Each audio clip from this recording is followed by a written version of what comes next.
you know, that my mum's house got raided. Back then, it wasn't cocaine and brown and that, it was speed. It was all speed back then, and I was dealing speed. I got speed, yeah. Walking down Basildon High Street, let me tell you, with Carlton Leach, just to go and do a book signing is the most bizarre world. You know, I can't even begin to explain. Yeah, lucky I haven't lived a sheltered life to be his manager, I suppose. Lucky I've always been a bad girl, you know, in that sense, because if someone else had took over, then I probably had some real mental health. One guy we had that literally wanted to be the biggest so-called gangster, and he came around, he wanted to take everyone down. And he actually went round to all of us. Every single person who worked around Carlton Leach, he threatened. His words were, I'm going to rape your daughters and I'm going to bite holes in your husband. He had a hand grenade and a rifle, and we thought it was a replica. Bearing in mind I'm around guns. I'd used guns back then. So I thought it was a replica, and he fired it, and I ran down, and I thought, I'm not getting home to my kids, all because I work for Carlton. Was he inside the venue? No, he was just coming, he was downstairs, down as we looked down. Did he fire it in the air or at the... Yeah.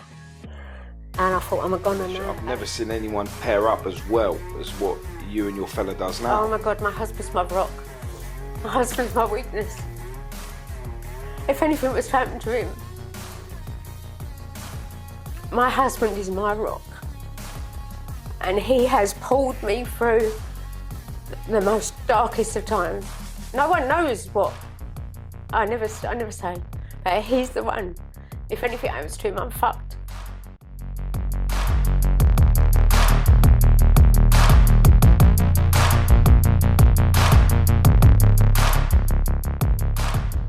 And we are live with Wendy, female underworld figure. We got it, we've done it. Honestly, I can't even tell you how many times it took me to say that, like, really. It was all a quiver. I don't know what I did to you. I don't know what it was, you know. But we got there in the end. We did. Wendy, how you doing? I'm okay, you? Thanks for coming on. Thank you for inviting me. Now, you've had a hell of a journey in what predominantly is a man's world. No women. No women. And you've managed to build a successful career right away throughout some serious names within the underworld game. Like, you know, a place where they say there is no place for a woman to be. Tell us a bit about yourself. Little old me in 2008 is where I go back to. And I came across a man called Carlton Leach, Rise of the Foot Soldier, #1. And he literally, we become as one. And he had another guy managing him at the time. And he literally said to me one day, the other guy's gone and you're going to take over. And I went, me? Little old me? I can't, you know, fish out of water. A woman in the world, but I did it. I was scared, obviously. I had to learn every inch about Carlton Leach. And that's not easy when you've got a family, you've got your own life. I was working, I had a house to run, but I wanted to do it. It was, you know, when you get like a dog with a bone, you get that bit between your teeth, and I thought, I'm going to fuck this up, but I'm going to give it my best shot. I come from a dysfunctional family, if you like, if that's the easiest way to put it. In what way? In a way that I brought myself up. My parents weren't maternal in any way, shape or form. So I had a thing for bad boys. And I think when you come from a dysfunctional family and when your parents aren't maternal, you get in that circle of you look up to, you want to be somebody, you look up to them bad boys. I don't know if it's father figure, I don't know if it's that you just get into the rebel side of me. So back then there was a guy called Jason Vella, who's been in the press, who's well known in our hometown. And I kind of was really friends with Jason Vella, and he was like the face then. And then there was Billy Blundell, who's well known. Bless him, he was friends with me, and people like that who we knew who they were. So I guess I always had it in me to know the faces, and I always ended up around them faces. So when it came to me that with the Carlton Leach, I went to Sky Bar in Basildon, and my mates just said, "Oh, there's a so-called gangster night." Now, to me, there is no such thing as gangster, but I can say that because I've worked around them. But it was a so-called gangster night, and there was a lot of faces there who I didn't have a clue who they were. Didn't have a clue. I just knew who the faces were that I was around growing up that you never mess with. Do you find that a lot of people use that word gangster are actually people that are on the outside looking in? Because most of the people that I've podcasted that were classed as gangsters, they hate that word. Yeah, I hate it. They hate that word. Yeah. And they say, "Oh, I'm a gangster. I was just game." Yeah. You know, and that's a massive difference. Yeah. And they say that gangsters are, you know, the Italian mafia and things like that. The mob, Sopranos, like they looked at them as the gangsters. But people in the UK, I think, have a vivid view on what a gangster is, and they put it from the Hollywood into reality in it. And these guys, they say, "I'm not a gangster. I never was a gangster. I'm just game." Yeah.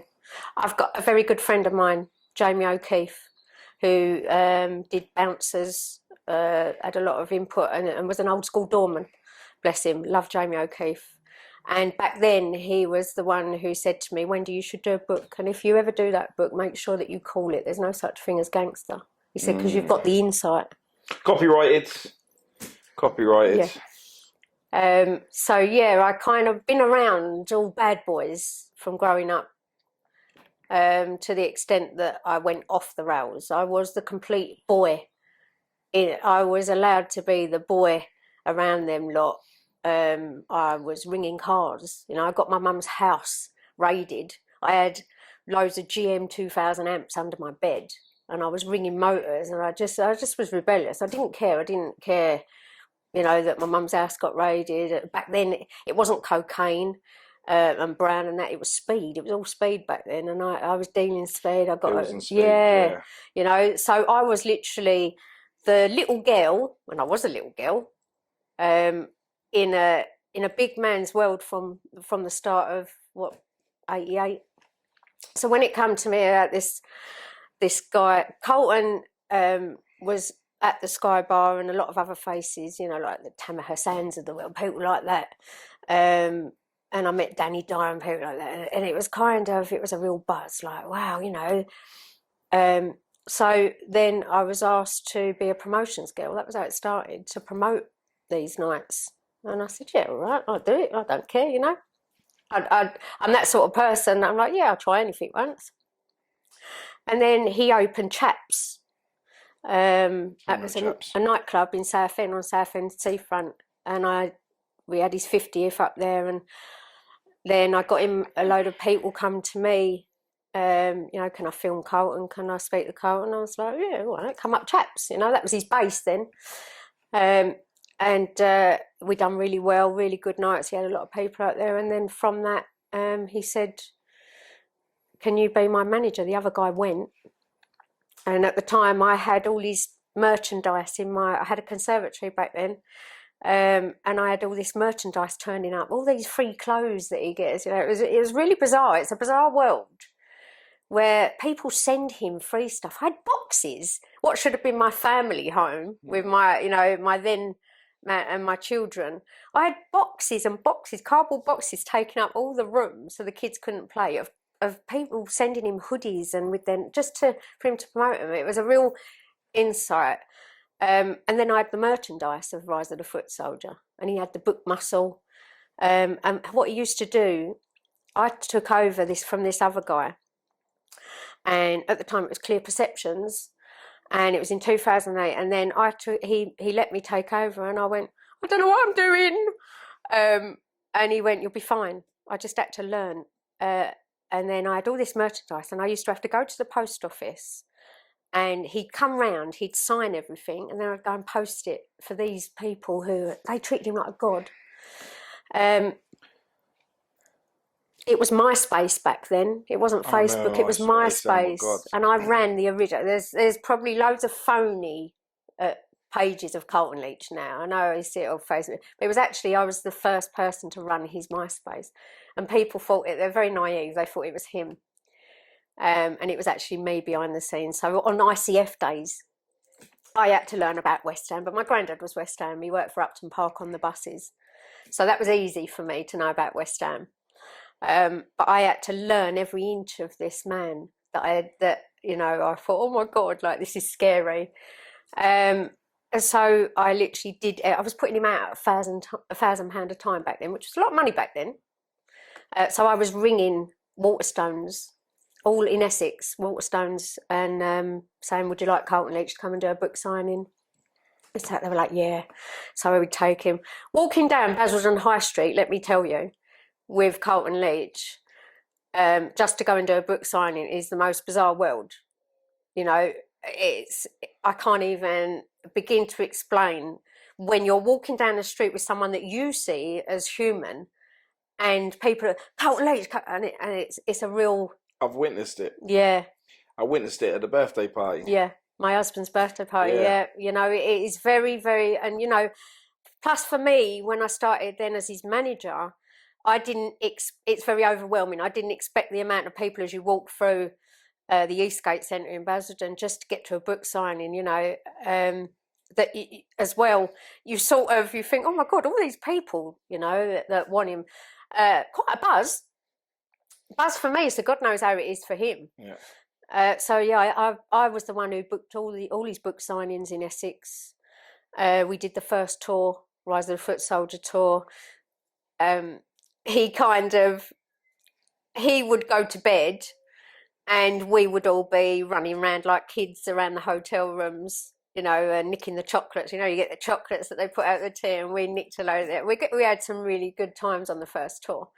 And I think that was probably the best times, where it was only Foot Soldier 1 as well, that we were so well known for, all of us, doing that tour, because it was so... We were such a close family. We did the tour, we were by his side, and I did the book sales, and I did the signings, and people wanted anything that he would sign from me. A picture, anything. They would say, can you get me this? Can you get me that? Can you get anything? The bizarre thing back then, when it was MySpace, was the inboxes that I got. The inbox messages that they actually think they're talking to him. So it would be actually, but sorry guys to let you know, they probably feel foolish now, grown-ass men, but it was me who was asking for a gun and a duster, and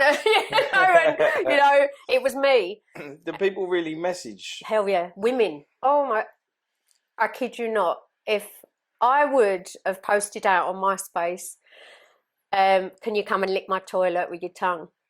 They would have done it. They were that desperate to get near to him, and they were that naive to think that it is a very, very strange world that no one knows about but me. When you've actually run his page, and I never pretended to be him, but people just, because if he'd come round, we'd do a poster or any interview or any Foot Soldier thing, they automatically assume that it's him, because obviously I'm putting out West Ham, his love of West Ham, and photos of him. But you get the most craziest, it was actually me that they were asking, everything. I got, my friend back then used to run Dave Courtney's website, Donna. So Donna ran Dave Courtney's and I ran Carlton's. We ran, so at the time we were putting them out in Essex. There was Jason Marinard, Dave Courtney and Carlton Leach. That was the three of them. So we were running the sites. So we would talk to each other, me and Donna, and she'd go to me, you've got old Bill on your page. You've got old Bill, you've got, and all that. And I'd go, oh my God, which I don't doubt. But yeah, so it was quite exciting. What, pretending to be like a fan? Yeah. So you had old Bill on there, like probably one of the people that was like, can you get me a gun? Yeah. Just to try and get him. Wow. Yeah. and women, like, you know, just women all the time. I was quite happy when because he met Annie then, and she came to Chaps, and I was quite pleased when he actually announced that he had got with Annie and he was getting married, you know, and they had a baby on the way, because it was, for me, it's hard because I don't want to see your bits, you know, and I don't want to hear what you want to do to him, you know. What, they would send like naked crazy. pictures? Wow. Absolutely crazy. But good, it's funny, it's gossip, like, you know.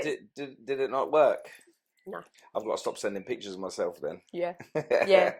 But it's phenomenal, you know, because it's just how people can throw themselves at a computer screen. Of someone. Yeah. There's just the thought of someone, isn't it? Yeah.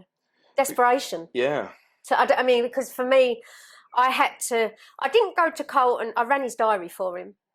So I didn't go to him with every single question, because there was some decent questions, you know. I mean, I remember someone asking me, do you want to buy the Range Rover? Actually inboxing me, I've got the Range Rover. That, you know, that actually... so they were asking him if he wanted to buy the Range Rover. Through me on his... Yeah. That his friends had died in. Sick. Wow, that is sick, man. Because at the time they were like, well, you're going on tour, do you want to take it? And I thought, my God, you know, wow. You wouldn't step foot in it, you wouldn't want it, that's, you know, the ghost in that. And the fact is that, why would we use something like that for tour? But yeah, things like that, I would never go to him, you know, but the extreme parts of what people would ask him as well, quite, you know, intimate things and everything. It's quite, I mean, yeah, lucky I haven't lived a sheltered life to be his manager, I suppose. Lucky I've always been a bad girl, you know, in that sense. Because if someone else had took over, then I probably had some real mental health. Oh. You know, I'm still like quite blown away that someone asked him if he wanted to buy the Range Rover. And I remember it as clear. It's the one thing that sticks in my head. Yeah, same. Aside from all the women and the asking for guns and dusters, and aside from, you know... I was going to ask, what was your most shocking message? But I imagine that would have been... How can you... He has to live with that demons every day, because when we do a show, like we've just finished the tour, but when you do a show with him, you know, it's the first question that comes up, and he knows it's going to happen. He knows that is his first... But that's what he's known for. You can't switch it on and off. I get that. And... I know Carlton as just being a human being. I don't know him as where people think... To me, he's human. And that's why we have such a close bond, you know. He's always been human. Since 2008, which is a lot of years, he's always been my mentor. He taught me a hell of a lot. But one thing he didn't teach me is how to deal with things like that. I had to use my... And that's where I used my own initiative as what not to ask him and what not to relay in his diary.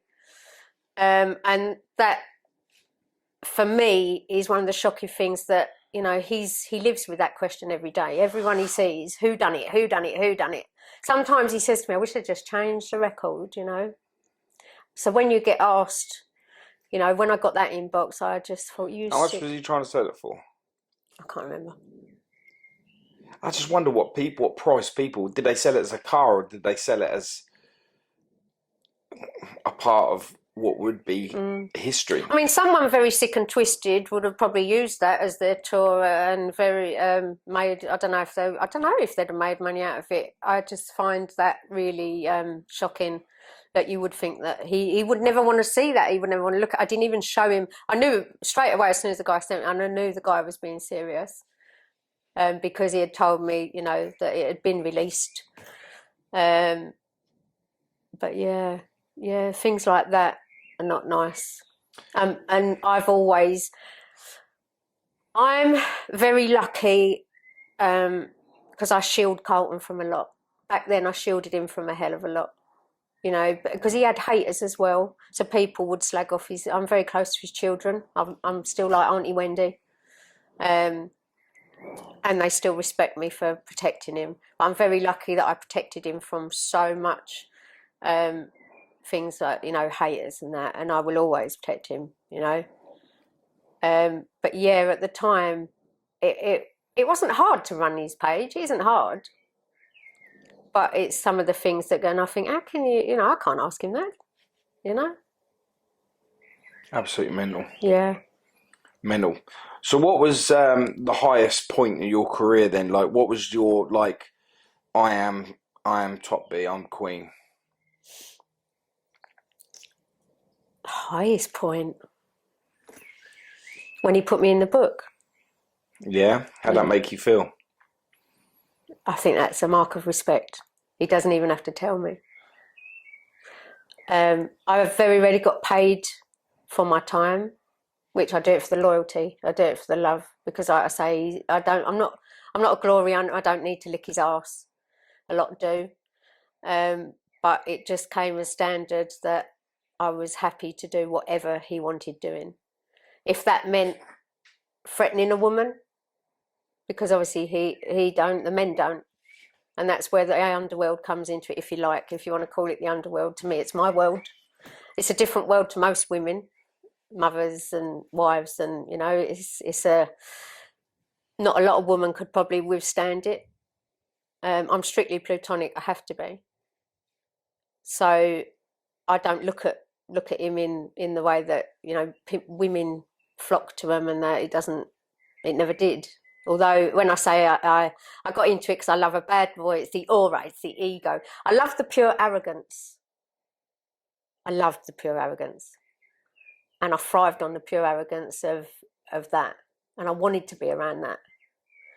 But I hate it now, and that's the trials and tribulations. Like Carlton knows that if he'd have clicked his fingers for me and someone needed threatening, I'd have done it.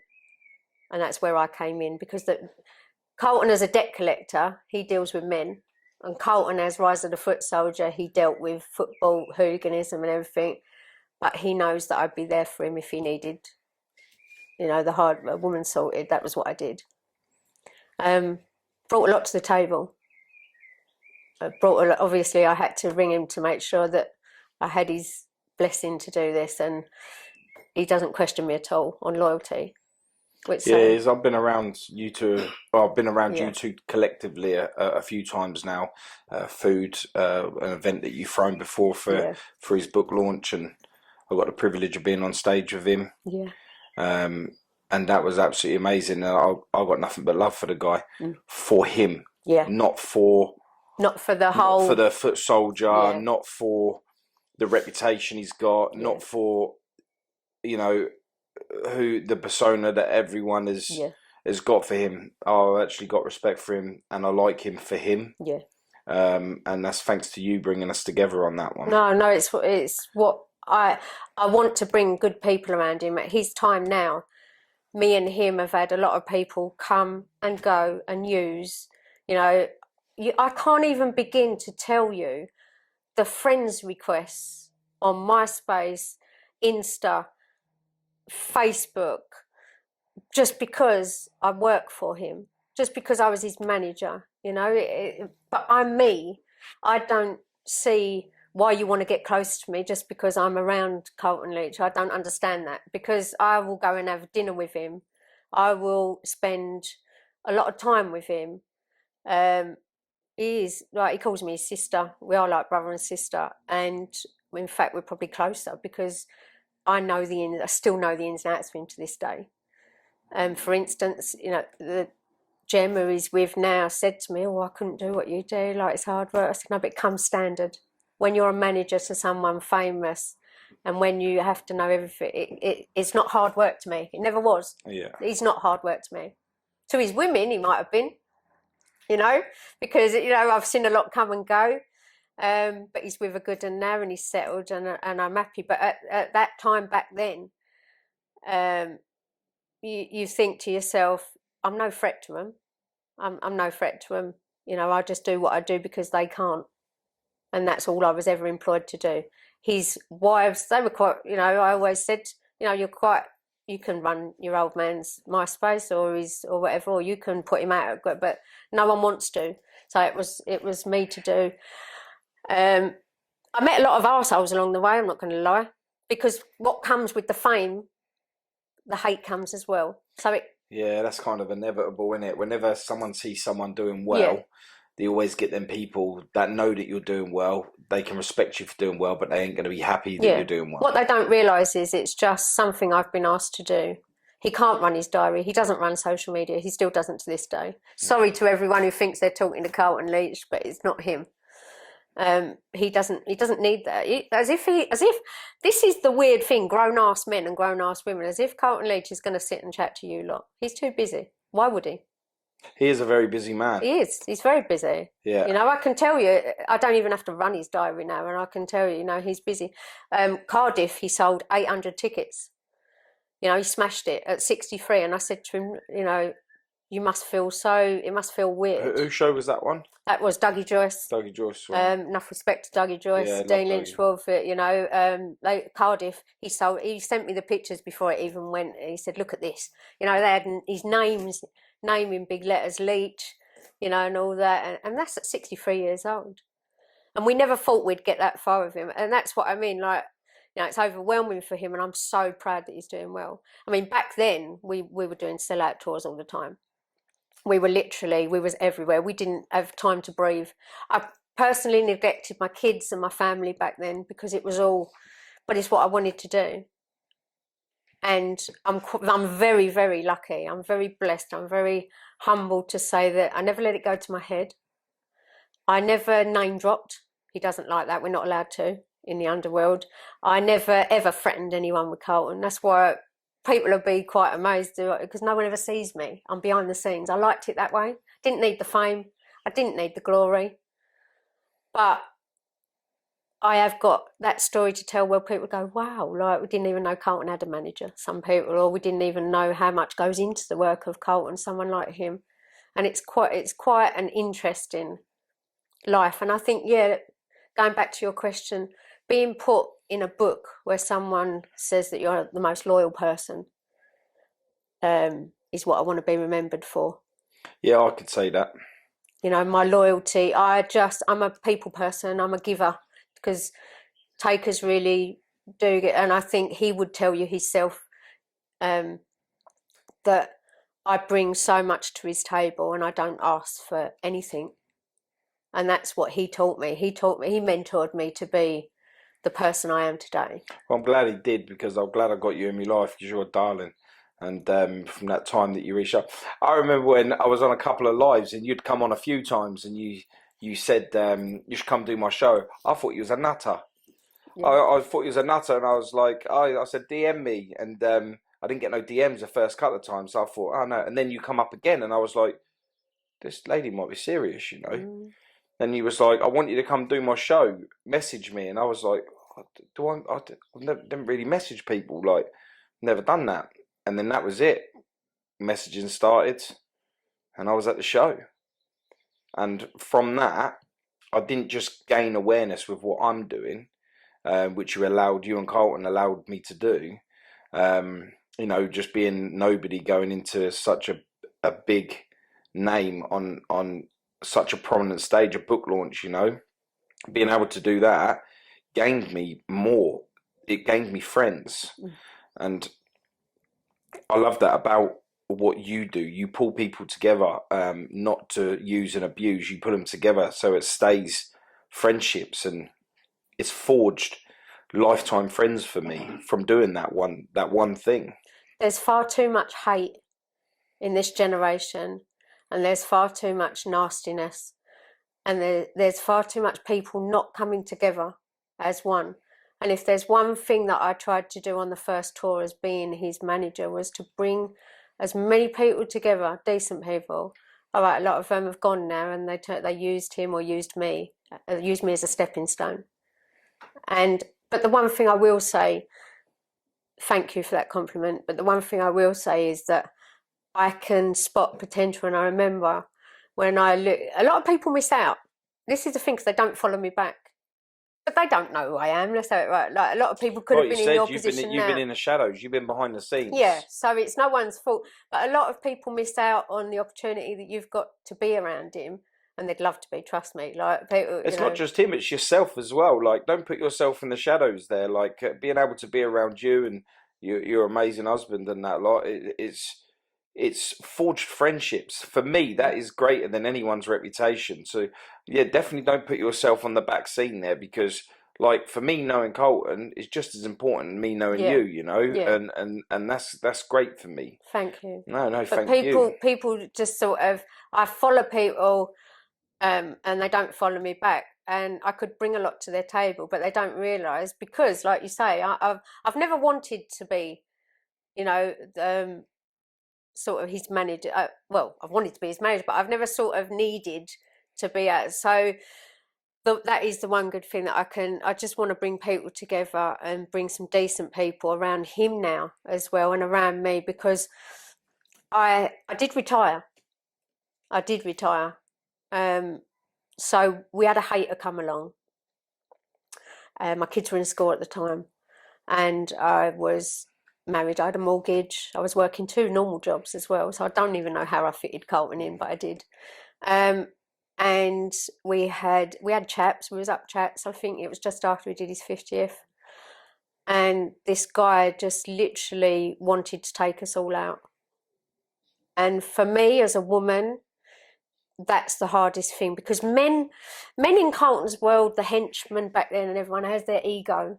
You know, they look pretty much like yourself. If you've got a bald head, you're a doorman. You know, if you've got muscles, you're a henchman. And I met so many egotistic men, but that was what I was used to. So as an only child, I didn't have brothers and sisters, so I kind of bonded. They were all my big brothers. Everyone that was around Carlton took me under their wing as their big brothers.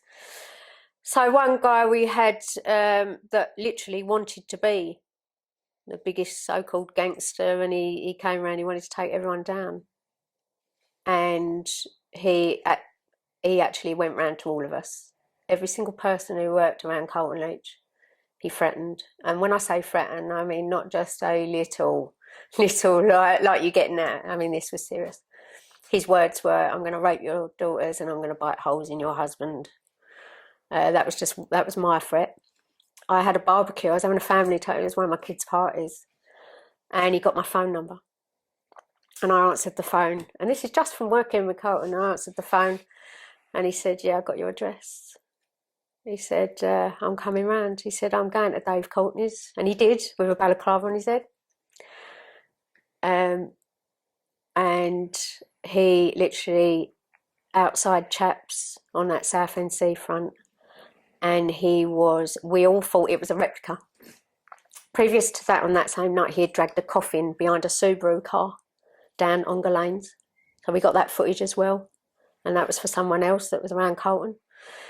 And then he had a hand grenade and a rifle, and we thought it was a replica. Bearing in mind, I'm around guns. I'd used guns back then. We all knew what, there wasn't any tool that we didn't, So I thought it was a replica, and he fired it. And I will never forget, down the back of chaps is a back, like spirally old-fashioned stairs. And I ran down, and I thought, I'm not getting home to my kids, all because I work for Carlton. Was he inside the venue? No, he was just coming. He was downstairs, down as we looked down. Did he fire it in the air or at the... Yeah.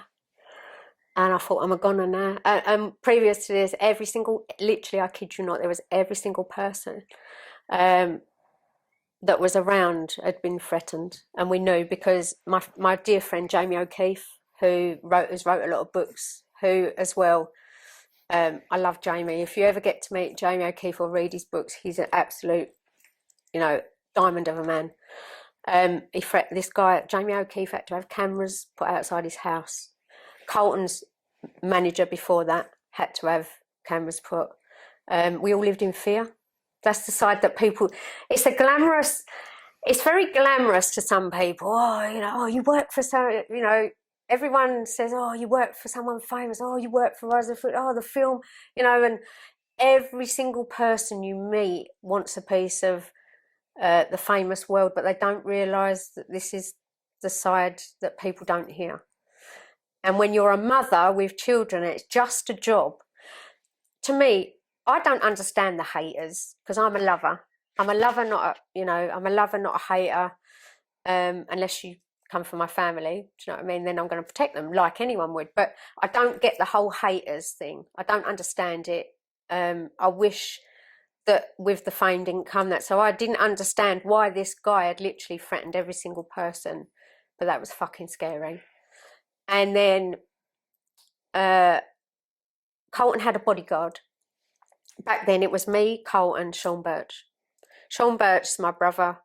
Literally, Sean Birch is the same as me. He has no, didn't have no family, didn't speak to anyone, was quite a recluse. All he literally was Carlton's bodyguard. He bought Mel B's bulletproof Mercedes back then, and we went everywhere, me, him and Carlton. There was just the three of us. I neglected my children and the guy I was with them because I had a job to do.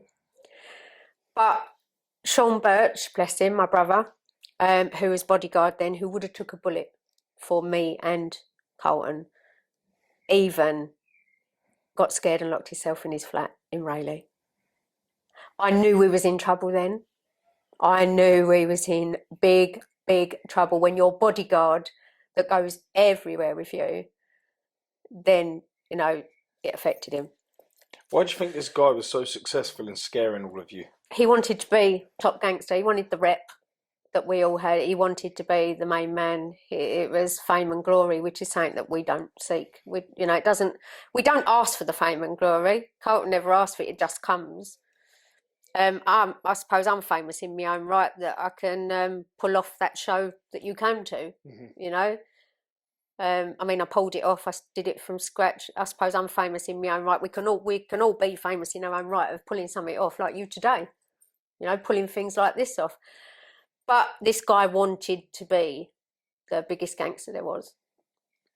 One of them who was around just then, that came up, started saying that you know, he was in cahoots with this guy. They said he was a grass, and they also said that he was an informant.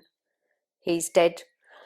And also the guy that shit the life out of us, that made me retire. There was a woman that inboxed me saying,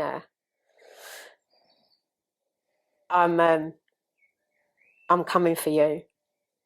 And I said, why? And she went, because the guy, I say it, he's dead anyway, Billy Martindale. Billy Martindale told me to. And I said, why is he coming for us? So he said, well, because he can. So we all lived in fear.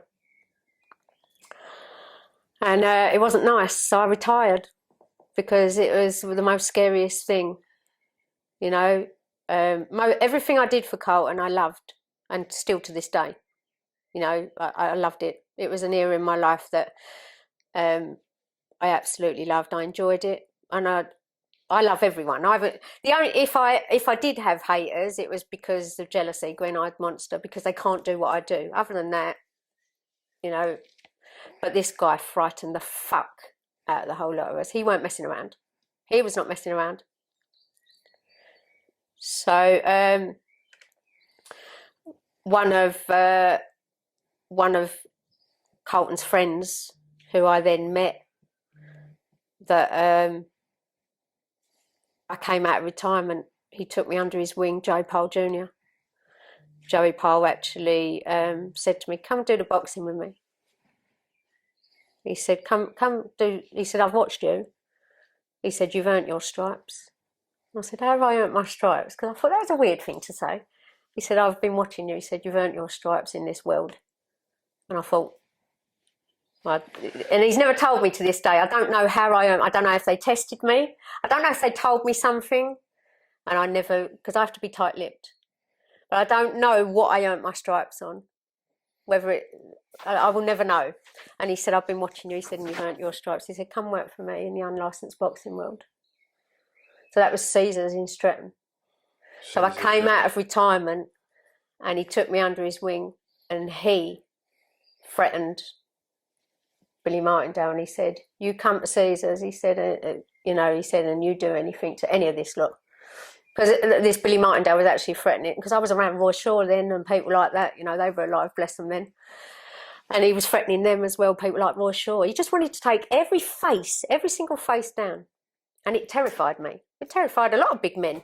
Because don't forget, big men like yourself or in that world, or the henchmen and the bodyguards of that world, they're not feared of anything. But when you get someone come along that wants to take a whole firm down, we've got a problem. You know?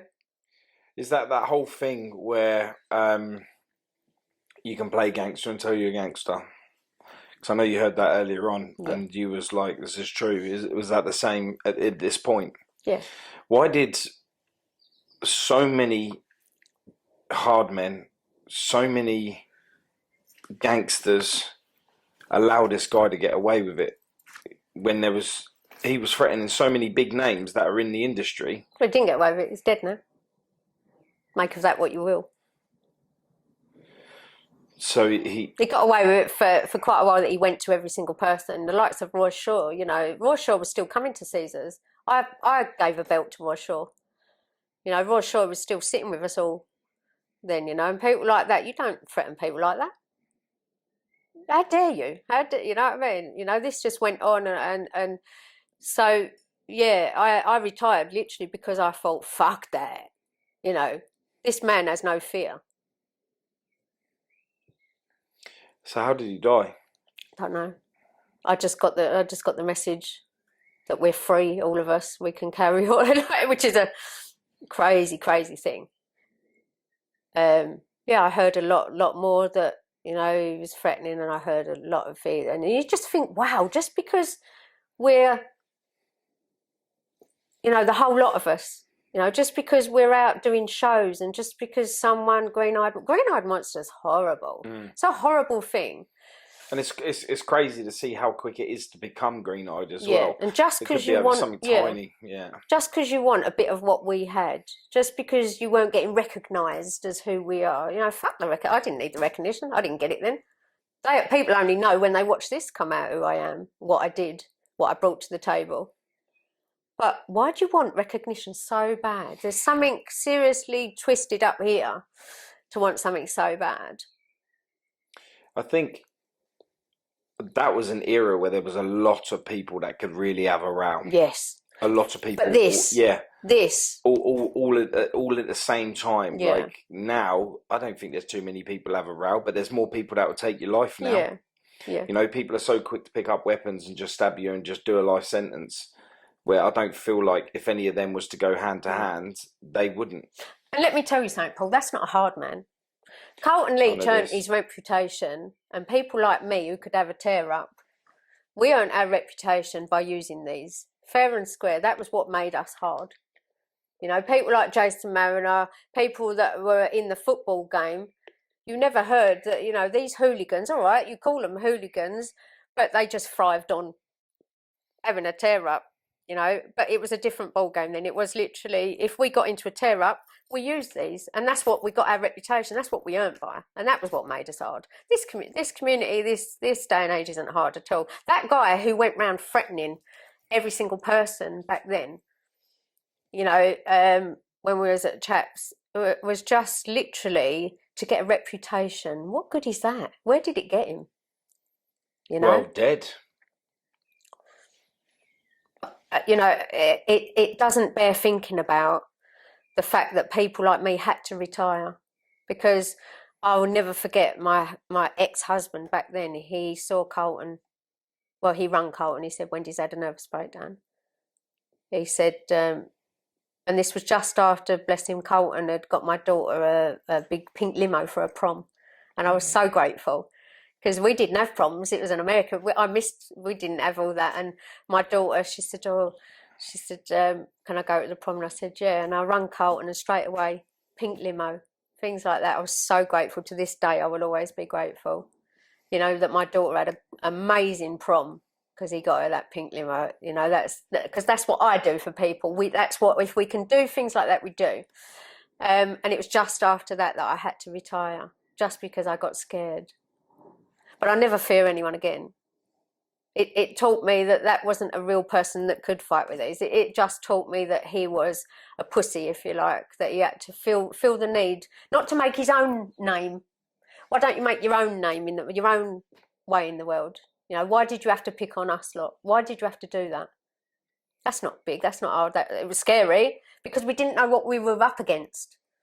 You know, for someone to drag a coffin for one of Carlton's mates through the envelope, for someone to actually ring me and say, you know, going to do this, and for someone, you know, just to want, because I suppose because we wouldn't let him in. People get jealous when you won't let them in your circle, don't they? Even now, friend, you know.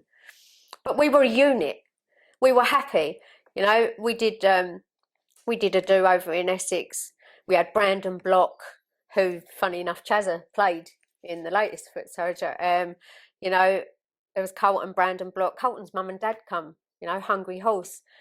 Sean was head doorman there. We had a great time, and there was Jason Mariner, you know, and literally back then we were like kings and queens. We were living life, absolutely living life. But you'd always get that one person who just must sit at home and must be sad, small-minded, and so yeah. So I literally then came out of retirement. Joey Pyle said I passed me stripes. One day, hopefully, he'll tell me. And he just said, come to Caesars in Streatham. And that was where Joey Pyle Sr. had started unlicensed boxing. So Joey Pyle Jr. had carried it on. I then matched up boxers, went on to go around the gyms, match up boxers, promote. Literally, I took medals for, I had 20 girls on my books. I decided, he said, can you get me some ring girls? So I was a manager. I had 20 girls on my books and taught them everything, ring girls for him. There was a top tier. Now picture this scene. There was a top tier in Caesars because it was like a big theatre. And there was this top tier and every face sat there. And it was part of history that will go down. There will never be another Caesars.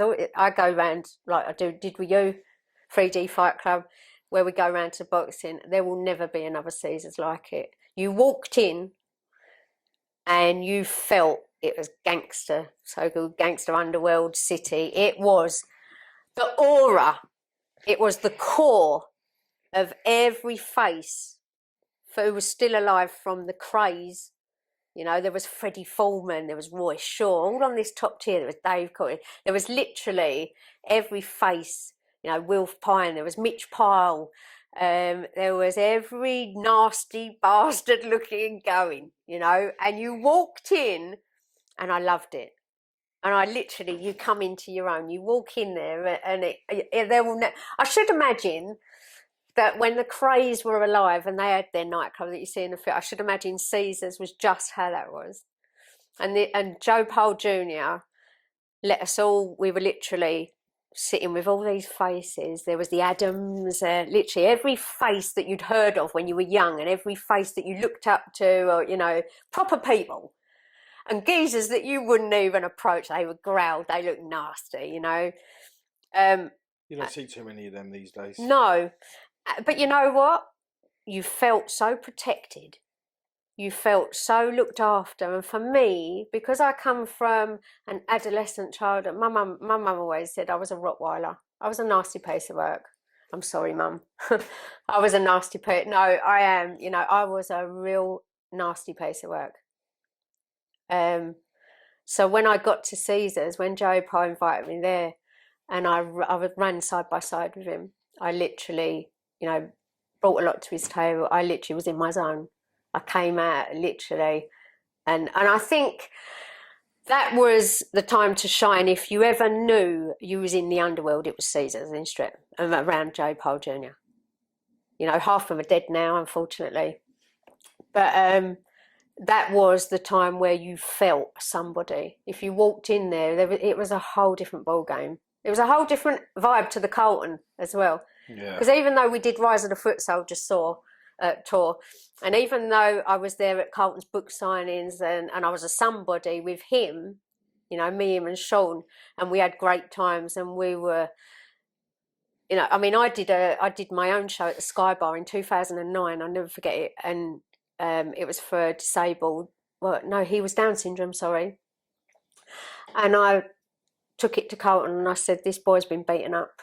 in Langdon. I said, and he was walking his dog, his Down syndrome. I said, and all he did was shield his dog, this Down syndrome, and it pulled at my heartstrings. The one thing about me, you probably know it, I've got a massive heart. Yeah. I actually spread myself thin, you know, and I got a massive, massive heart. And when I heard that this poor Down syndrome, it must be hard enough for him as it is, and all he did was shield his dog, so he got kicked, you know, and that was always worried about. I'll tell you what, the most amazing thing about children with Downs is they don't see it as hard. No. They really don't. I mean, my sister's Down syndrome, and she's just loving life, you know. And you know, I think the worst thing that my sister would ever think is if she couldn't have a cake before dinner or something. Do you know what I mean? And they just haven't got a care in the world for anything other than what they're living for. They don't find it hard. They just you know, they're just a whole lot of love. And if you ever get the chance to have anyone with a disability in your life, embrace it, because they're living. Yeah. They really are. I wanted to work with Down syndrome after I did that. I met Martin, his name was Martin Mann, and I met Paul Mann. I said, can I come round and meet him? I said, because I really want to do something, because he'd stopped going out then.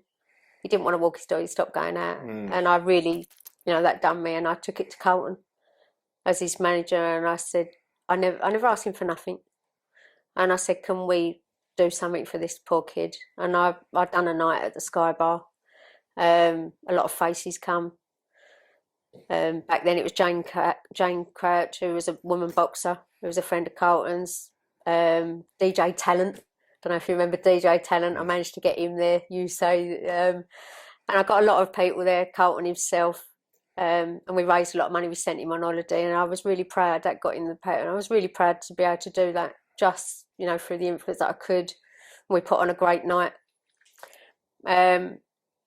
That was a success, and I wanted to work with them after that. It was something, you know, I did go into care work because of that, but from that I took literally where different sort of zone that I could do, and then I got into the boxing, and having all these girls. I would go shopping, and if I saw a pretty girl, like with hardly any clothes on, fit body, the insight of me was, I literally had to think like a geezer. What would you want to see on that night of boxing? I had to zone, you know, I had to zone myself when I was out shopping, just, you know, in Primark. You know, I had to just zone into what a man wants. So is that where the fit birds are in Primark? Yeah, is it? Yeah. Funny, because in the end, I literally created this persona of, right, okay, I go to the underwear part, I see the brave ones.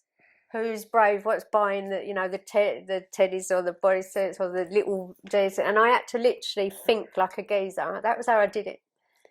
And I had all different shapes and sizes: blondes, brunettes, black. I had everything. 20 girls I managed to, and it was amazing.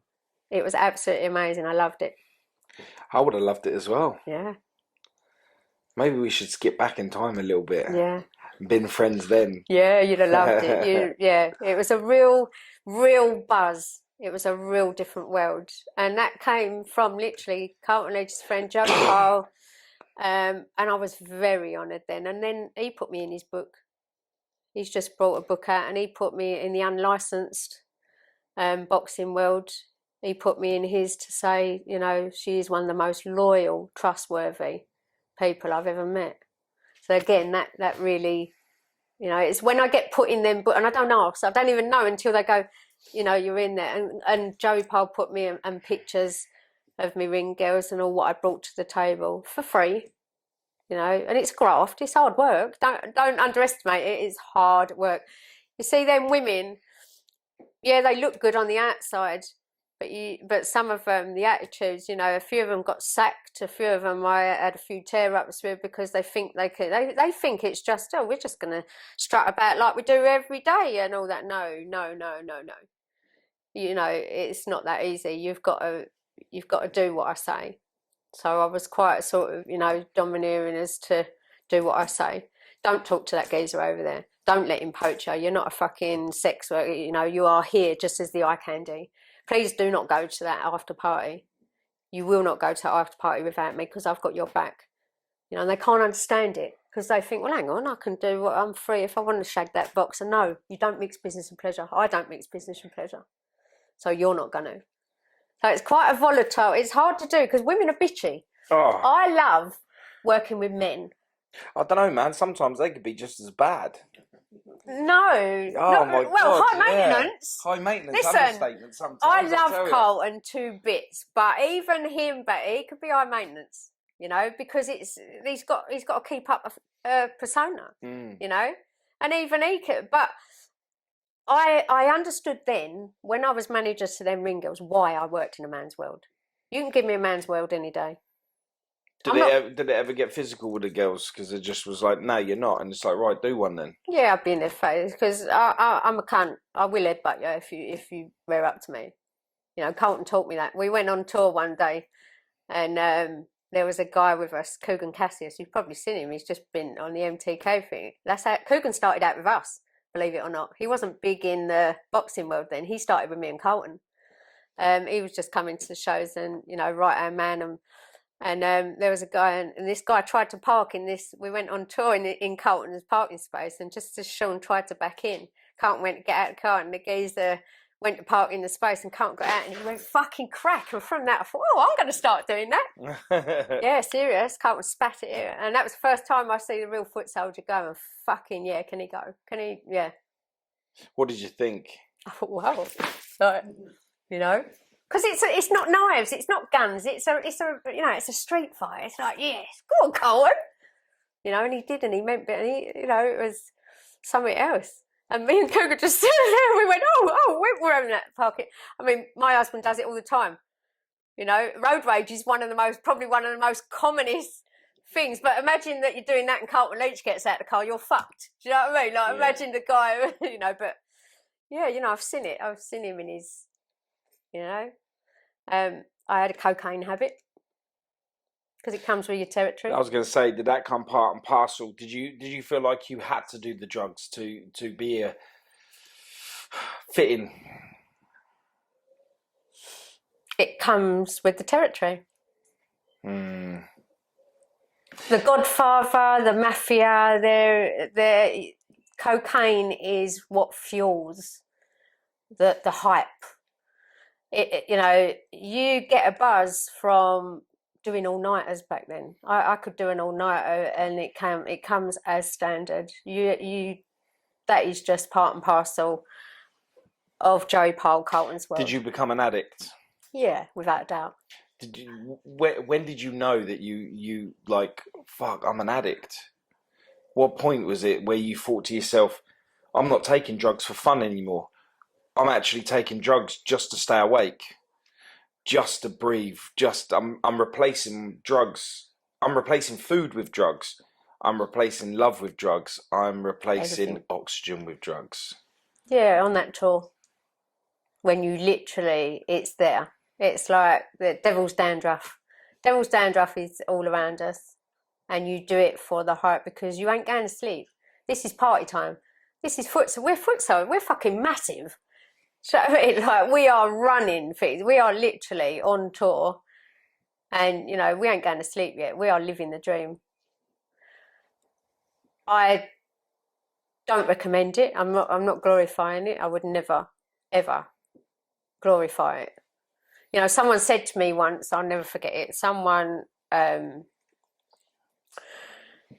close to me, who was close to me back then, who I should have looked up to. The first instance of meeting him, which was my father, he said to me, don't glorify the gangsters. And that's why he's not in my life anymore. How dare you, when you've never been there in my life? How dare you? How dare you either, you know what I mean? Do you think he hated them because he lost you? No, he lost me a long time ago. When he hit my mum, he lost when I was a baby. Did he know that? Yeah. But what I'm saying is, how dare anyone tell me not to glorify gangsters? Because at the end of the day, if I want to take cocaine, I will. No one could, you know, my mum could have never stopped me doing what I was doing. I was on a roll. And the one thing I wanted to do was be around people like that. You can't stop your children. You never stop your children. Take it from me. You will never stop anyone being around that world. And if I wanted to do cocaine, no one ever could have told me any different. I literally, it was there. I didn't have to pay for it. When it's there and everyone else is doing it, you don't see no harm. And I guess when you're getting it for free, yeah, why not take advantage of that? It's the underworld. Everyone, any fool that says that cocaine doesn't come part and parcel, you know, everyone knows that is the life that comes with it. You know, the violence, every single thing that, you know, it comes with it. So why shouldn't I do it? Because it, you know. So I mean, a lot of people would look at what you were doing. You was in your high. It broke up my marriage. It did. But it took me a long while to justify. It's only the person I am now, sitting here today, that I will admit that to you, because I wouldn't admit that back then. But even if you was the person you are today, it probably still wouldn't have worked out anyway. No. And that's a good thing, because, like, other than my relationship, I've never seen anyone pair up as well as what you and your fella does now. Oh my God, my husband's my rock. My husband's my weakness. If anything was to happen to him, my husband is my rock. And he has pulled me through the most darkest of times. No one knows what. I never say. But he's the one. If anything happens to him, I'm fucked. I am literally fucked. You can forget, like, Carlton Leach told me when I lost Sean, I had to do me and Carlton Leach had to do my brother's funeral. It was one of the hardest things I had to do. But even Carlton said to me, I know that your brother's your protector, but I call the shots. And that's from Carlton's mouth. And he told me that not so long ago. After we'd done the funeral and I buried him, he said, I know that you think that Sean was your protector, but I call the shots. But you know what? You can forget the whole Carlton Leach world, and you can forget who I bring to the table, and you can forget everything. Like, I've just done his tour. I've just done Carlton's tour. I got there at Bristol. We didn't tell him we were coming. That's how good my husband is, because at the drop of a hat, he will take me to Carlton Leach's tour. And we got to Bristol, and I didn't tell Carlton I was coming. He wanted me to go, and I said, I can't get the dogs in kennels. But unbeknown to him, I did it. I got there, he was outside. He was outside talking to a camera crew. The scammer, actually, Kev. He was out there talking to Kev. And we've got blacked out windows in our car. So when my husband pulled it down a bit, Carlton was like, who the fuck is this? And because he switches, I know when he's about to switch. And he looked and he couldn't see who it was. And I jumped out the car and he got all emotional, because he's actually a really emotional guy with me. Yeah. You know, he is very emotional with me. Yeah. I've seen it. And the fact that also you saying, like, you're pulling past, well, is it your white Jag you on about? Yeah, you're pulling past in a high-end car, blacked out windows, that slowly goes down. And he's on tour, he's out of his jurisdiction. Yeah, he's probably thinking he's got a hit on him or something. Yeah, and then to see you, it's going to be like... And he got really... And he said, I can't do it. I'm going home. I said, what's the matter? And he went, thank God you're here, thank God you're here. And I went, what's the matter? You know, because I'm his strength. He's my weakness, because God forbid if anything was to happen to him as well. He's my weakness, because me and him, if anyone, you don't do Facebook, but everyone who saw me and him do Sean's funeral, it was just like so emotional. To see two people do that because of Sean's family didn't bother, you know. But he went, I can't do this, I can't do this. The questions are all wrong, Thank God you're here. And that to me, you know, that means the world when I'm wanted. You know, I've only ever wanted to be wanted, because I haven't had the childhood where most kids like you, oh my God, like you with your children and your family is what I would have longed for. I longed for it as well. Yeah, I really did. It's only through many mistakes with women that, and do you know what it is? I can sit here and say today, after being with Avani, and I can say that all my other exes were just stepping stones to where I needed Same. to be. And Same. you know, as much as I absorbed myself in that life and tried to make things work, I knew it was never going to work because they just wasn't right for me, and I knew that from dot. And probably like me, you ran rings round them because you knew it. Yeah, and you know what it was? But I was so controlled by fear of what they would do if I left. When it comes to my children's stuff, I forced myself to be there. Yeah. With my missus now, I don't have to force myself. Oh, I want to be there. Do you know what I mean? That's the difference. High five to us being and do you know what it is? Like, what I've got with her, I've longed for. I wanted a family. I wanted marriage. I wanted my children to live in the same house as me and their mum. Do you know what I mean? And for me, life is effortless with her. Same. Because I could turn around and say to her, I'm off to Spain tomorrow. I've got a podcast to do, and she'll go, okay, let me know when you get there. Not like, who do you think you are? Like, none of that stuff. No. Like, oh, I won't be here when you get back. She's like, go do your thing. Let me know when you land, so I know you're there safe. I don't have to worry about nothing with her. Absolutely nothing. We don't argue. Nothing. I might snap from time to time. Yeah, I can see the bond. Yeah. You know, and it's so unbreakable. Whereas I'm the same. I never took my partner. I was with some guy 5 years before, you know, my amazing husband now, and I never took him I would never take him anywhere like this. It was my thing. Carlton was my thing. Joe Paul was my thing. Anything else I'd done was my thing. I had my own boxer that has now gone on to win loads of belts, and I started him off. I took him to Peacock Gym, got him trained. He was nothing. I did my own boxing show, and I never ever bothered after that when I sort of were bringing people up and coming, bringing people to the table and letting them go and giving them opportunities, like people like that. I never bothered including my partner because I didn't want it. You know, it was my world. It was me. It's me.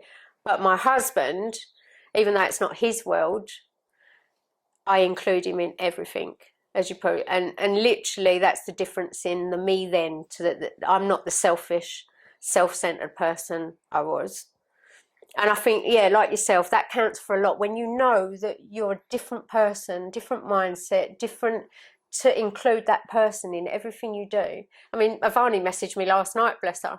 You know, she probably like, you know, and she was like, good luck tomorrow, you're gonna, you know, everything. And I thought that's a really nice thing because even my friends don't message me that.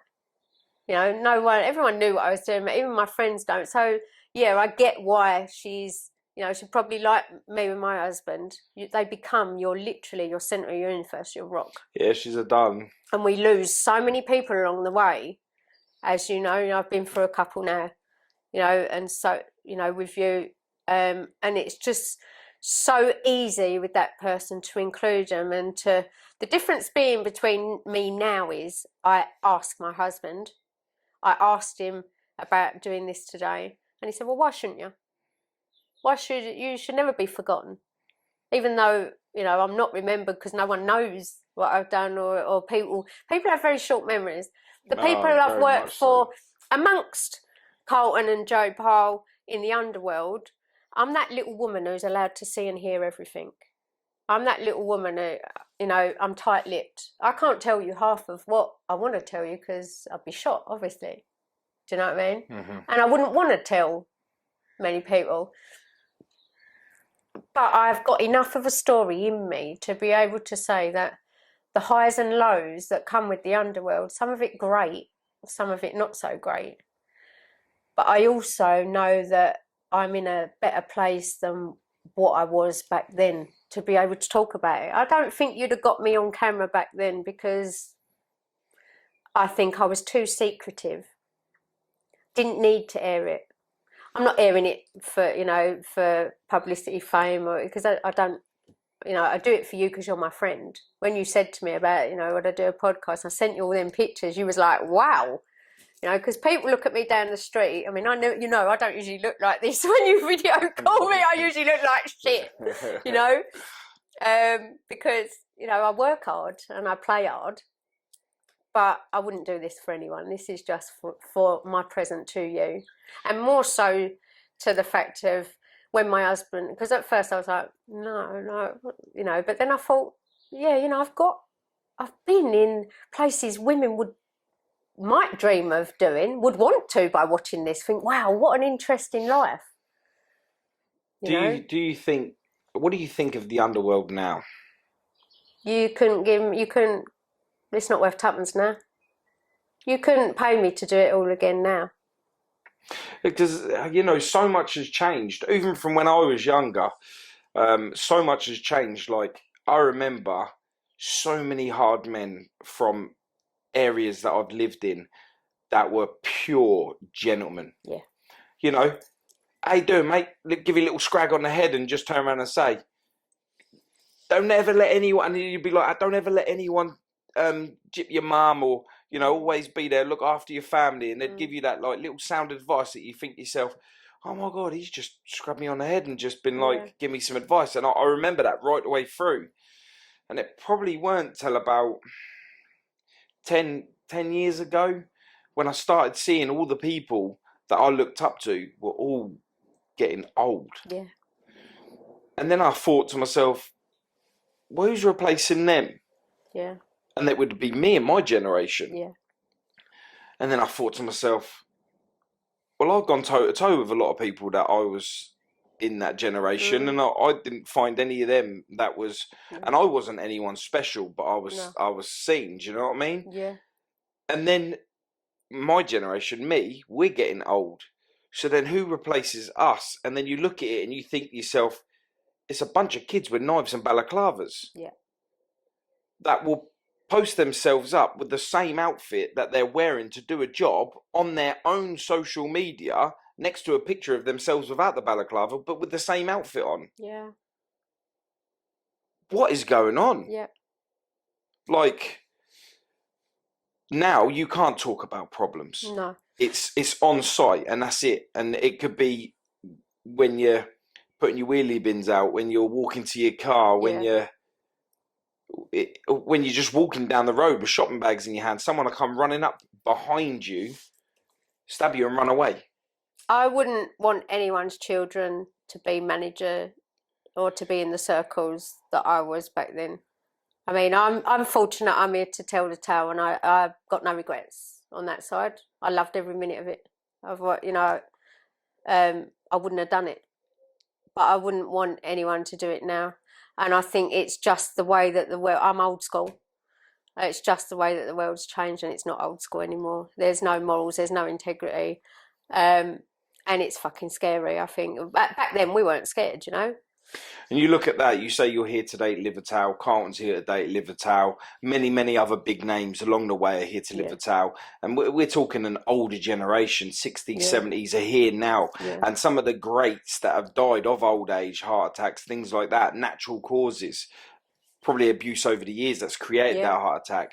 But now, with the statistics of today, people ain't making it to 21. They're not. Some kids ain't even making it to 16, and that's either because they're dead because a 14-year-old has stabbed them. Yeah, or they're in prison because they stabbed somebody else. Yeah. And is it worth it now? It's not worth it. I don't think it's not worth it. And this is what I try and do with my podcast with likes of yourself. There are women in this world. There are women in this world that are so deep that they are known to be an underworld figure without actually, you know, having to do some of the things that the men have done, you know, because they've survived in this world in that world. Yeah, I think between me and Katie Cray, we're the only couple that have spoke about, you know, the highs and the lows of being around it, to my knowledge. You know, women write books on it all the time, but a lot of it's fantasy. So Sean was in Foot Soldier 2. And literally I was side by side with Sean all the time we did our own film.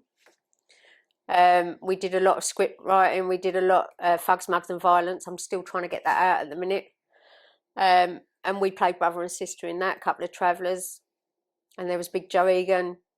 Love Joe Egan. Yeah, I still talk to him now on the phone. Joe. There was Big Joe. There's pictures of me, Big Joe Egan, Joe Pyle doing a coke run, and they were the best times because I never went to acting school like you asked me earlier. I never did what Chaz had done, and I watched Chaz go to acting school. Yeah, me too. Yeah. I did like watching that. Yeah, but I never did that. They just literally said to me, you know, we're going to do a bit of filming, Thugs, Mugs and Violence. Do you want to be in on it? And it was me, Big Joe Egan, Joe Pole, a few other faces. And I loved every filming. Yeah, I love it. That was something to get my teeth into. Yeah, it's a bit of me, that. Yeah.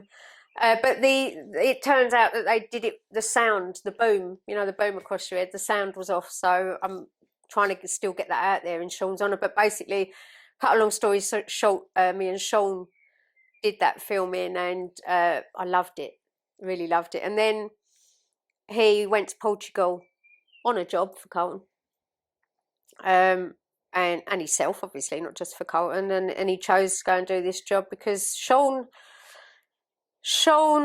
A lot of people said, "Oh, I don't like your brother Sean." I said, "Well, that's because you don't know him.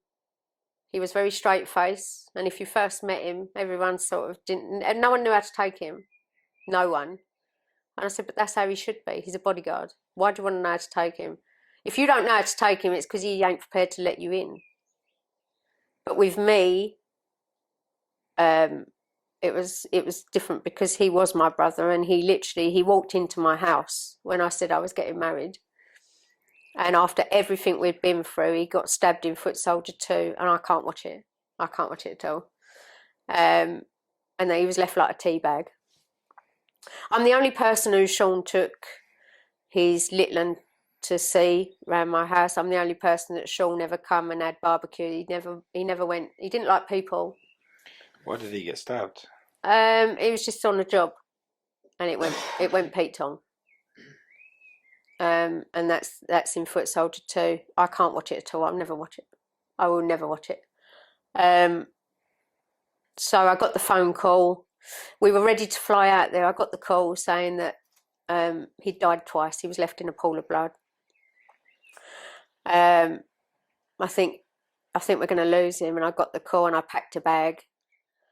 And I said, I've got to get out to Portugal. I need to be with him. With that, Carlton moved him. And then he walked in my house. And as you do, you go to cuddle someone. He discharged himself because he was a cunt like that. Bless him.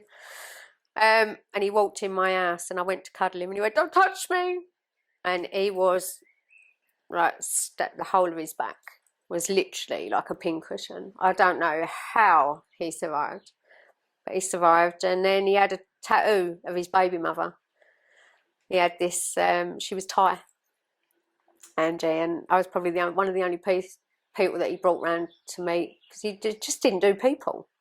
This is part of the underworld as well. They weren't people person. If they liked you, they liked you. If they loved you, they loved you. If they didn't like you, you were fucked. A lot of people were fucked with Sean. Mm. You know, he was like me. You know, you see these earrings? That stood for us. These real you know, he was like me. If he don't like you, he told you. But why should we be? This world's too fake now. If you want my honest opinion, I've got one face, not two. And that was how Sean was. So a lot of people, if they didn't like him, or he didn't like them, it's because he see through them. And that's one thing that I had to be good at. That was where Carlton taught me, you know, too much two-facedness and not enough realness. And Sean was real. If he didn't, there's no way. If he walked in this room and he didn't like you, why has he got to speak to you? And people used to slag him off for that. I said, but why has he got to? That's him. You don't have to speak to everyone. All right, I'm a people person, you know. You saw at the show. I love being around people, you know. Atik's the same. That's why I took to him, because he's my kind of guy. You know, I'm a people person now.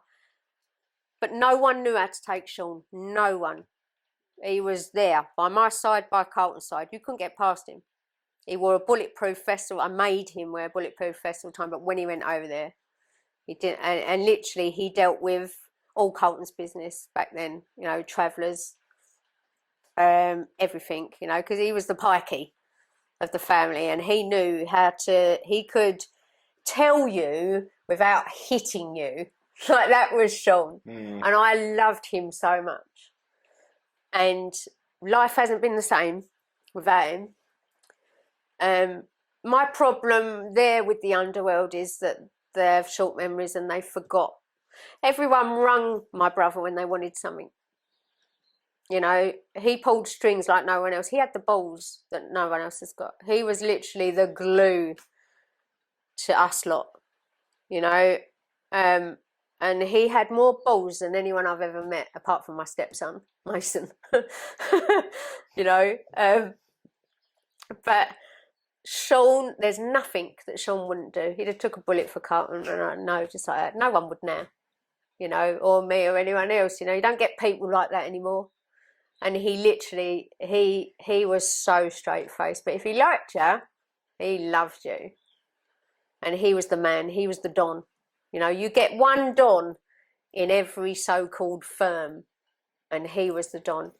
And I'll never forget, you know, he always used to tell me, because he used to tell me everything.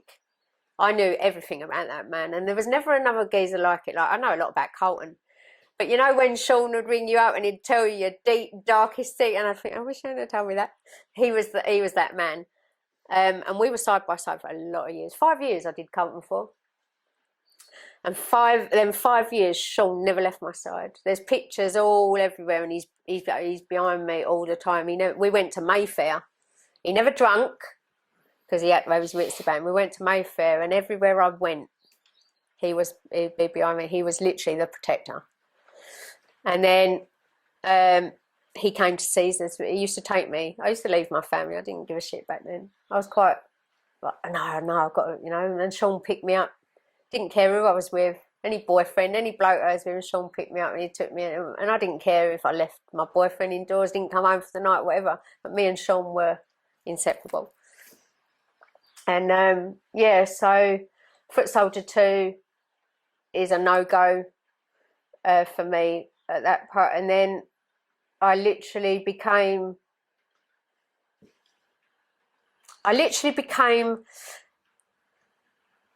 him with Carlton, if you get my meaning. Yeah. Sean's gone, but me and Carlton rely on each other because we're still, no one can come between us. You probably have seen that. Yeah. There's no one that will come between us.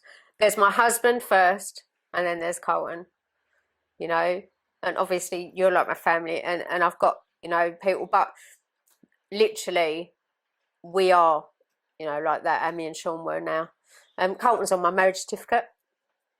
You know, it was quite a funny story. I went in, I had to get my passport renewed, and because Carlton was my witness, and I literally went in the post office, and there was this old girl, and I had to show me marriage certificate because I was changing my name over, and she went, "Oh, I know that name," and I thought, "Oh my God!" And it was an old woman, you know, and I thought, "Oh, how weird." But yeah, and I said, "Yeah," I said, "It's Carlton Leach," you know, and bless him for that. Things like that, you know, I'm very lucky that people even on a marriage certificate. We did Sean's funeral. That phone call was just horrendous. That was I'll always respect Carlton's girlfriend, Gemma. That's one part I will respect her for, because a lot of Carlton's girlfriends see me as a threat when I used to do them, as you can imagine. I was no threat to him. I don't want your man. Do you know what I mean? I see how he treats women. He'll laugh at that. I'm allowed to say that. You know, I see how he treats women. That's why I'm strictly platonic with all of them, because I think, you know, I don't get that shit. You know, and whether they're Mrs. like, I can probably hear it now. Well, why'd you talk to her nice and not me? Well, you know, that's not my problem. That's not my beef. You know, that's your problem. Your insecurity is not my problem. You know, I just want the best for your husband. But that was the thing. I will always respect Gemma for that, because she was the one who said to me that, you know, Sean had passed away. I went to work. He was ill. He got over COVID, and then he was ill. He had cancer. I helped him through the cancer. Not many people know, but he was in a bad way. He just locked himself in his flat. He wouldn't let me up. He was just eating soup. He wouldn't let me go and cook for him. He walked in my house. He said to me, this before he got ill, he walked in my house, said to my husband, "She means the world to me." He said, "She's my sister." He said, "But I like you." And from that, I knew I had his blessing. I don't know what I'd have done if he didn't. You know, I really don't know. Because I was so close to him and I had been, but yeah, when he shook my husband's hand, from that, I knew, you know, and they become, Sean, I was the only person that Sean went round in my husband's man cave. He loved it. And then Gemma rang and she said, Sean's died. And I have to live with the guilt that I didn't check on him. I said to my husband, before I go to work, please check on Sean. My husband, he said his leg had swollen. And I finished work really early hours of the morning and I didn't call him. And that's my only thing. And I just think, fuck. You know, life just gets busy. You know, life gets in the way. But my husband had checked on him. So I know that he'll forgive me for that. And yeah, Gemma rang, she said, Sean's, and I just went to pieces. Just fucking lost it. I haven't lost it like that since I lost my granddad. Because my granddad brought me up. My mum, I don't remember my mum bringing me up. It was always my granddad on the buses at Upton Park. Granddad took me, I was allowed a VHS video and a bar of dairy milk. And I remember Moonwalker, Michael Jackson was one of the first that I was allowed to watch. And my granddad always, I was by his side. He was my hero. And if anything, I would go so far as to say that my granddad sent me my husband that I'm with now. Because where he was my hero, my husband is. And I think because me and Sean lent on each other so much, I wish I'd have had him when I was younger. So, yeah, it was a massive loss to me and Carlton. We did the funeral. I'm the only one that's been to the grave. I'm the only one that tends to the grave. And that tells you something about the Underworld, when people would always ring Sean. I don't think it's just the Underworld. I think that's in life in general. And I think we touched on this before we even started the podcast, that, you know, like, what is it that we mean to people? Because once you're gone and you're not relevant, you are forgotten. And sad. That's a real shame sad. Because, you know, and it's even like you start closing off things in your head, so you don't even become relevant in your head or your heart anymore until someone mentions it, and then you're like, or an anniversary comes around, maybe you'll remember it. But, you know, but then again, I think people deal with grief in a different way. And I think if you're a part of the Underworld, you tend to deal with it in a tougher way, that you don't want to believe that they're dead. So, but they all wanted to use him when he was alive. Of course. That's bitter for me. That makes me very bitter. Just once, I'd like to go to that grave and there'd be flowers there by someone else, or someone else put it on Facebook. I've got a whole album for him. People like that should never be forgot. I would like to think that I would never be forgotten. I'd have liked to have met him. Yeah, he'd have loved you. Yeah. He'd have loved you because he liked who he liked. And the fact is, my husband, I know, thinks the world of people like yourself and Carl. My husband's he can be a bit like Sean. He will say to me, don't like them, straight away. Don't like them. He can't even pinpoint it, my husband, sometimes. He'd go, no, and that's it. His mind's made up and I won't go against him. Whereas back then, the old Wendy would have gone, well, I don't give a fuck what you think. You know, the old Wendy. But now I take on board because I'm wise, but my husband's wiser. You know, he can spot a fool a mile off. And I've always said people mistake my kindness for weakness, but he won't let it. And I think that's where we gel, you know. But yeah, I think he would have loved the proper people in my life because he was, you know, I mean, my nickname is Proper Naughty. Carlton named me that. And I often say, not because I'm naughty, because of the people I hang around with, but no, I am naughty, and I was from the start. But Sean, that's the only thing I think, you know, just once, all them people, I've got a whole list. I had to go through all this because he was a hoarder. You know, and so many people, can you do this? Can you do that? Can you do that? And he often said to me, I only hear from people when they want me, you know, and it's very sad that, you know, they're easily forgotten, and that upsets me, you know. In a world full of people that need people, where are they now? Yeah, I think a lot of the time what we do is we look at people and hope that they will love the same as what we love, and they will think the way that we think. Unfortunately, not. But on the flip side, it's kind of nice they don't, because when you do, they really will appreciate you.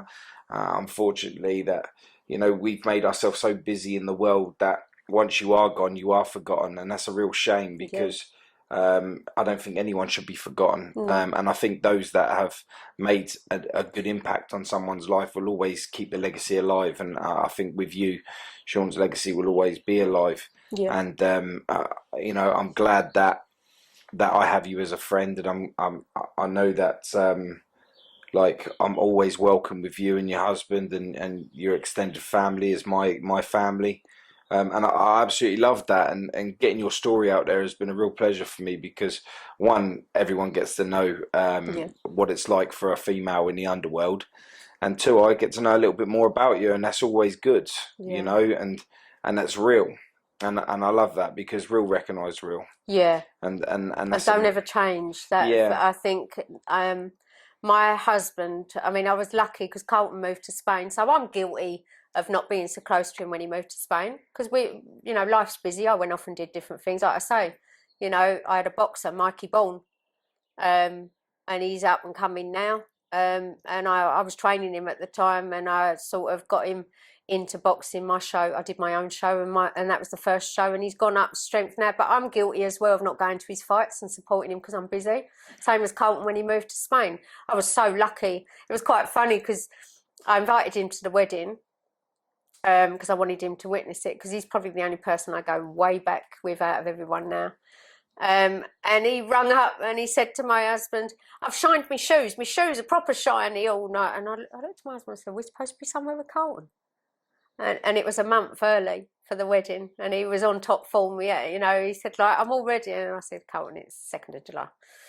That was quite funny. Like, so, and that was because of I got busy with life that I'm probably guilty of not checking, you know. I was also in a homeless hostel, so I was guilty of shutting myself down there. So I did, you know, we are all guilty of it. But look where you are now. From all you know, the fact that you notice your mistakes and that you push through, whether there's guilt involved or not. We know where we've gone wrong. Yeah. We know what we're doing right. That was my hardest time. Working with the Underworld was easy. Yeah. Being in a homeless hostel, being at rock bottom, is the hardest time. And I think that's, if you can survive that, if you can survive them demons, I applaud Atik 100%. I applaud Chazza. You know, I applaud anyone that when I found myself working for the Underworld was a doddle, all right, apart from that part where we was all fit, you know, and I had to retire, but I came back into it. You know, I've done things for Carlton now, you know, but if you can pull yourself back from that dark place, I was found in the Thames by passerby. I was right out. Worst time of my life. I'd had enough. I woke up one day, I thought, why am I here? I'd gone from all this limelight, well, not limelight, you know, the people. I'd gone from being a somebody to sitting in the four walls, kids left home, didn't feel like mummy anymore, didn't know where to turn. I turned around, all them people I was around back then at Chaps, and everyone had gone separate ways, which wasn't their fault, but short memories again. No one checked on me. I was in a horrible relationship, horrible. When I was younger, I was the hardest bird, so hard. Do you know what I mean? Nothing ever got to me. It just shows you in this day and age that things can creep up and things can get to you as you get older. And I think mental health now, I never understood when people used to go on about mental health and Samaritans and, you know, all that. I never understood it until I went through it myself. I'm glad I went through it myself because I can help others. I suppose that was the thing where I'm not ashamed to say that I did jump in the Thames and I was found by a passerby and they were going to section me. They asked me, do you think you'll ever do this again, Wendy? And I went, I can't answer that because I don't want to be here. And they did an assessment then. They dragged me out the sea. They put me in that silver thing. They dragged me out. And it was someone walking their dog. I had hardly any clothes on. I was scratched to fuck. And I didn't tell anyone. I just walked out and carried on walking. And I just had enough because you get to a stage where you're around so many people and you're so respected and you're so liked, and then one day you wake up and no one's there. But I survived. Thanks to Mind, I had a lot of counselling, one-to-one and therapy. Because my childhood crept up as well. You know, I had no one to lean on at some stage. Sometimes you just need someone to lean on, someone to... No one asks enough. No one asks if you're okay. No one ever sort of... you talk about everything else, but no one ever says, are you okay? And I think no one ever asked if I was okay. And I'd burnt myself out. They told me in the hospital that I was literally... I'd burnt myself out. Literally, just couldn't cope with life anymore. And I think that was the dark place that now I help so many people. That's why, I'm very lucky that I can check on people. And I know because I've been there. I'm the best person to know. It's people that have been there. And don't take it don't ever wake up in the morning like I did then, from a hectic lifestyle of the underworld, and wake up and have no one. Don't ever look around and think there is no one. Do you know, I went to church. I'm not religious in any shape or form. Never been to church in my life. Don't do church. When Jehovah's Witness knock at my door, oh my God, why did you take my nan and granddad? My granddad was my hero. I get questions like that. Fuck that. We take the good before the bad. Take the bad. I never believed in church, but I walked to church just to have someone around me. I actually walked in a church in Raynham. I got up and I'd done all my counselling. I just felt so alone. So alone. And they scanned me second time. This was second time I was found dead in my flat. And they scanned me and I took 76 tablets. Your liver's the only thing I know now that can form itself back again. Yeah. And it did. I was plugged into everything. I woke up puking. Didn't know what the fuck, but yeah. And my liver rebuilt itself. I didn't know that at the time. Are you alive today? Yeah. No, are you alive? Yeah. Because of him. Because of him. But yeah, I don't suffer mental health anymore. It literally 5 years of me being with it and my wedding. I'm the person that I should be. I don't suffer any mental. I can help everyone else. I don't need to help myself now. But it was just a dark time that I can now talk about. I could never ever have sat here and spoke about it because I was the life and soul of the party. In 2008 and around the boxing unlicensed, but having my own boxers, being manager to ring girls. I've got a girl, Shell, that's gone on to have her own company, Brawl Babes now. I was her mentor. I taught her everything she knew, and good on her. I taught somebody to do what I do, and good on her. I'm not bitter. Good luck to them. Anyone I've taught, but when you turn around and there's no one there and you do 2 suicide attempts because you think, I don't know where I'm going now. I didn't feel important anymore. Yeah, and I think a lot of people, they think when you're living in a world that's so powerful, so great, so just where you create yourself as a strong character, God, that they do not see you for your struggles whatsoever. No. They see for what they can get out of you. Yeah. And I think with that, you've become a better person for that today, despite what am I doing? Read it. Warrior, yeah. Warrior. Yeah. I'm just, you can't tell me to read something on camera. I'm dyslexic. You make me look stupid. Oh, you can read. I'm like, I'm reading backwards. Warrior. But yeah. Anyone that gets past it and with that, you've got. I think I've got. I know everyone had you when you was powerful and all that, but I think today I have the best you, and I'm grateful for that. And throughout all your pain and your struggle, you've become the woman you are, and I love you for who you are today. And with that, you've brought your husband to the table, which I class as a friend to me and family, and just so many things have extended from you. in my life to be warmer, to be greater, and I owe you a lot for that. And you know, hearing your story today is emotional. It just solidifies so much more for me that I'm glad that I have you around, and I got even more respect for you now, and I didn't think that was possible before this podcast. So, you know, I think you're an amazing woman. Thank you. And a lot I don't of people hear that very often. Well, I've never heard it.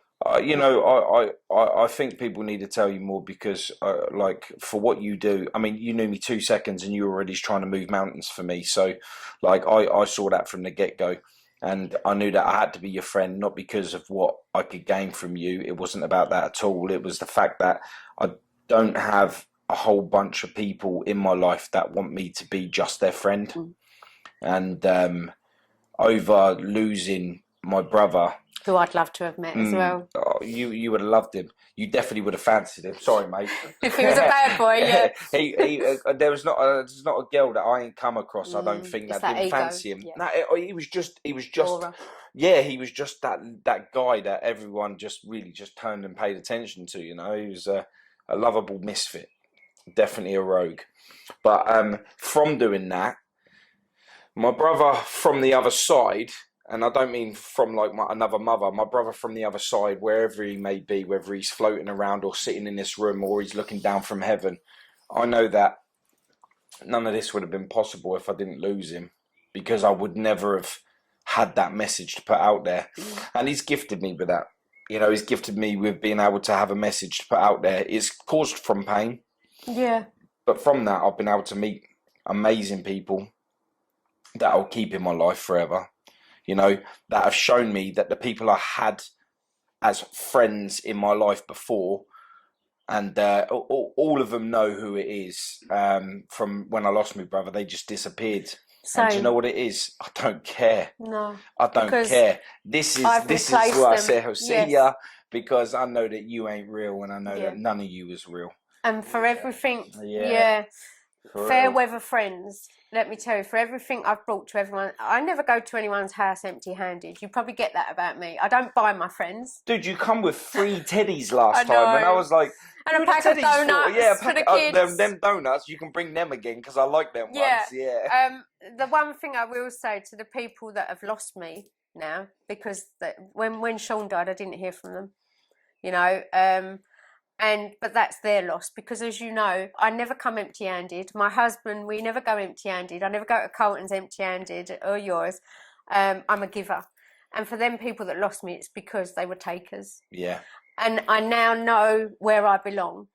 And it is their loss, because I did so much. They know who they are, like you say. I never came empty-handed. I always had their backs and I defended them. But now I think doors closed. Them fair weather friends, as I call them, and new doors better have opened. And Sean will be patting me on the back, and we get signs all the time. You know, like literally. Magpies for me. No, I had a sign. So I did a pre-video, like Atik. I love Atik's videos. I love him. Best. I love watching you. And I'm really in awe of him. I love watching his every morning. You know when you get that odd day where you feel shit. I don't suffer mental health thanks to my husband. I've got a lot to be thankful for. He does. yeah. I've got a lot to be grateful and a lot to be thankful for. But when I watch Atik, he just puts a spring in your step. When I watch Chazza, I bought Chazza today for you. They put a spring in my step.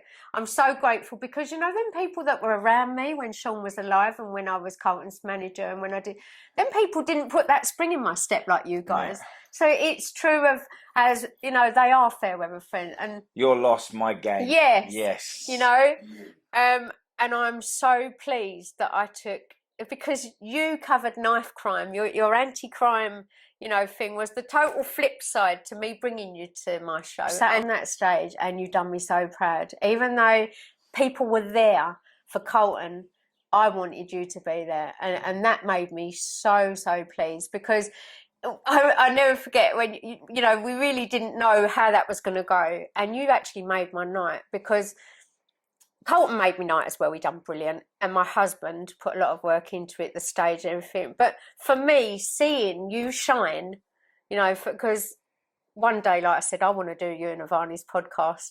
You know, I really want to do it because seeing you, your eyes, I say, you know what I'm going to say. You know what I'm going to say. Look at it. When you smile. You always say about my I know, but... Always say about my smile. And she always catching me with a camera as well, isn't she?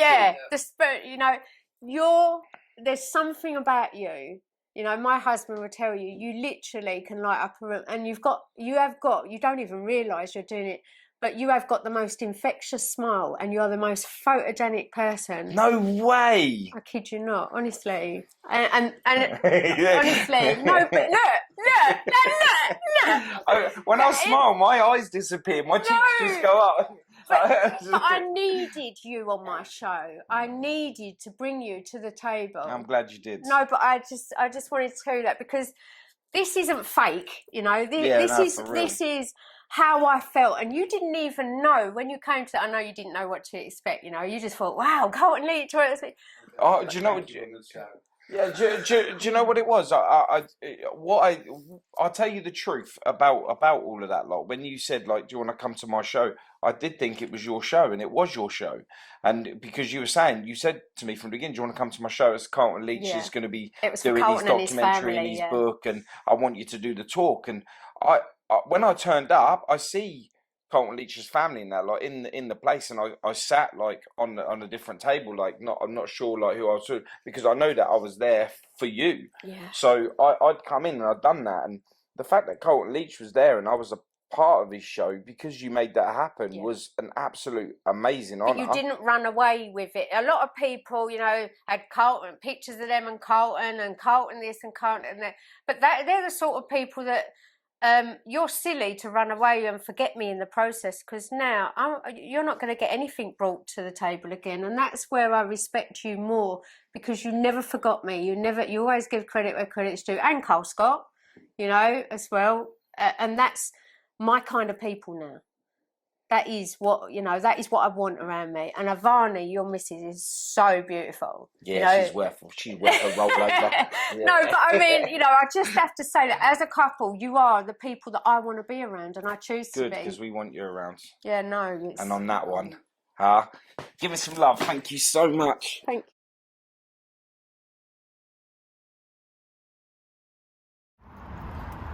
What a podcast we had today. Absolutely mental. It got to a point where we could have just gone for hours and hours. So we went and got some food. We come back out. We both forgot a couple of people. It wasn't forget. We just got so lost in the moment, and I mean teary moments. You can see how emotional it was for the pair of us, seeing her like that, hearing the story. It was crazy for me. And absolutely amazing. But you know, there's a couple of people that she wants to thank along the way, and I'm exactly the same. So I'll let you say it.